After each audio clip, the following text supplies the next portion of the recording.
Kaleshwaram project Medigadda Lakshmi బ్యారేజ్లో central soil material research నిపుణుల బృందం పరీక్షలు చేస్తుంది. బ్యారేజ్లో తలెత్తిన భౌతిక సాంకేతిక లోపాలను గుర్తించేందుకు పరీక్షను నిర్వహిస్తుంది. కుంగిన 12-13 పిల్లల దగ్గర 25 ఫీట్ల మేరకు డ్రిల్ చేసి పరీక్షలు చేస్తున్నారు అధికారులు. మేడిగడ్డ బ్యారేజీ నిర్మాణంలో ఉపయోగించిన మెటీరియల్, మట్టి నమూనాలను సిఎస్ఎంఆర్ఎస్ బృందం సేకరిస్తుంది. వాటిని పరీక్షించి నాణ్యత ప్రమాణాలు ఏ స్థాయిలో ఉన్నాయో తెలుసుకునేందుకు అధికారులు ప్రయత్నాలు చేస్తున్నారు.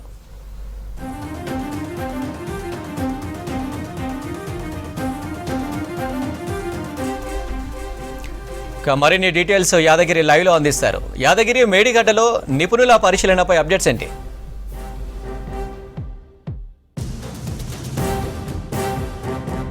అనిల్, మేడిగడ్డకు సంబంధించి ఇప్పటికే మేడిగడ్డ పిల్లర్లు కుంగాయి. అక్కడ కొన్ని పిల్లర్ల దగ్గర మరమ్మతులు చేసే ప్రయత్నం చేసినా అక్కడ కూడా కొన్ని పెద్దగా గుంతలు పడ్డాయి. సో ఇట్లాంటి సిచ్యువేషన్ మనం చూసాం. ఏదైతే ఎన్డీఎస్ఏ రిపోర్ట్ ఇచ్చిందో మేడిగడ్డ, అన్నారం, సుందిల్లా ఈ 3 బ్యారేజీలకు సంబంధించి ఎన్డీఎస్ఏ ఒక రిపోర్ట్ ఇచ్చింది మధ్యంతరంగా. ఇందులో ఏదైతే వర్షాకాలం ఉందో వర్షాకాలం రాకముందే వీటికి తాత్కాలిక మరమ్మతులు చేయాలి.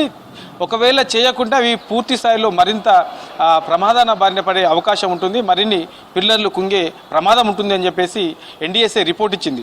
అయితే ఆ ఎన్డీఎస్ఏ ఇచ్చినటువంటి రిపోర్టు ప్రకారమే ఆ ఎన్డీఎస్ఏ రిపోర్ట్లో ఏమేమి సూచనలు చేశారు, ఎట్లా చేయమన్నారు అనే దానిపైనే ఆ రిపోర్ట్ ప్రకారమే కాంగ్రెస్ ప్రభుత్వం ముందుకెళ్తుంది. అందులో భాగంగానే వర్షాకాలం రాకముందే ఈ మరమ్మతులు చేయాలని చెప్పేసి ఆల్రెడీ పనులు ప్రారంభించారు. ఇప్పటికే అందులో ఉన్నటువంటి కొన్ని పనులకు సంబంధించి మరమ్మతులు కూడా కొనసాగుతున్నాయి. అయితే ఇందులో ఏదైతే ఈ మేడిగడ్డకు సంబంధించి ఈ 3 బ్యారేజీల నిర్మాణం ఉందో నిర్మాణంకు సంబంధించిన పనులన్నీ కూడా మొత్తం నాసిరకంగా చేశారు. అక్కడ క్వాలిటీ మెటీరియల్ వాడలేదు అని చెప్పేసి ముందు నుంచి కూడా దీనిపైన ఆరోపణలు ఉన్నాయి. అయితే అందులో భాగంగానే దీనికి సంబంధించి మట్టి నమూనాల సేకరణకు సంబంధించి ఇవాళ దానికి సంబంధించినటువంటి టెస్టులు చేస్తూ ఉన్నారు. ఇదైతే కాళేశ్వరం ప్రాజెక్టు ఉందో దీనికి సంబంధించినటువంటి సెంట్రల్ సాయిల్ మెటీరియల్ రీసెర్చ్ స్టేషన్కి సంబంధించినటువంటి నిపుణులు దీని మీద ఒక రీసెర్చ్ చేస్తూ ఉన్నారు. ఏదైతే ఈ బ్యారేజ్ ఉందో బ్యారేజ్లో ఉన్నటువంటి పిల్లర్లు 12, 13 ఈ 2 పిల్లర్ల దగ్గర కూడా 25 ఫీట్ల మేరకు దాంట్లో డ్రిల్ చేసి అక్కడ ఉన్నటువంటి వాటిని పరీక్షిస్తూ ఉన్నారు.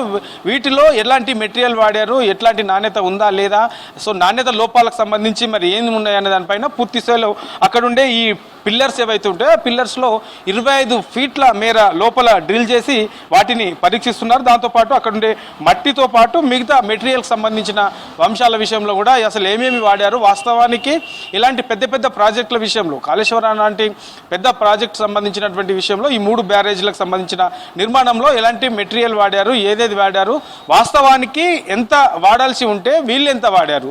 సో ఈ నిజంగానే నిబంధనల ప్రకారమే కనుక మెటీరియల్ వాడితే మరి ఈ కుంగిపోవడానికి గల కారణాలు ఏంటి? ఇప్పటికే అక్కడ ఇసుక దిబ్బ ఎక్కువగా ఉంటుంది. ఆ ఇసుక దిబ్బ ఉన్నందువల్లనే పిల్లలు కుంగే అనే ఇంకో చర్చ కూడా ఉంది. కాబట్టి ఈ ఇసుక దిబ్బ వల్లనే ఈ పిల్లలు కుంగేయా లేకపోతే ఈ నాణ్యమైనటువంటి మెటీరియల్ వాడలేదా, అసలు ఏం జరిగింది అనే దానిపైన ఈ టెస్టులు చేస్తే అసలైన విషయం అనేది బయటపడే అవకాశం ఉంటుంది. ఇప్పటికే ఎన్డీఎస్ఏ కూడా దీని మీద ఏదైతే ఈ రిపోర్ట్ ఇచ్చిందో రిపోర్ట్లో కూడా చెప్పింది. దీనికి సంబంధించి పూర్తి స్థాయిలో టెస్టులు చేసిన తర్వాతనే వీటికి లోతుగా అధ్యయనం చేసిన తర్వాత టెస్టుల ఆధారంగా వచ్చే రిపోర్ట్ ప్రకారమే ఈ పిల్లలకు సంబంధించి మరమ్మతులు చేయాలని చెప్పేసి ఎన్డీఎస్ఏలో కూడా రిపోర్ట్ ఇచ్చింది. కాబట్టి ఆ రిపోర్ట్ ప్రకారమే ఈ పిల్లర్లకు సంబంధించి ఎన్ని పిల్లర్లు కుంగాయి, ఎన్ని పిల్లర్లు అందులో దెబ్బతిన్నాయి, ఏవేవి ఎంత మేర లోపల ఎన్ని ఫీట్ల మేరకు ఈ పిల్లర్లు కుంగిపోయాయి. సో ఇట్లా పూర్తి స్థాయిలో వీటిని పరీక్షిస్తున్నారు. ఈ పరీక్ష తర్వాత ఈ టెస్టుల తర్వాత అవి ఏ పిల్లర్లు ఎంత మేరకు ఎట్లా చేయొచ్చు, వాటికి మరమ్మతుల పరిస్థితి ఏంటి,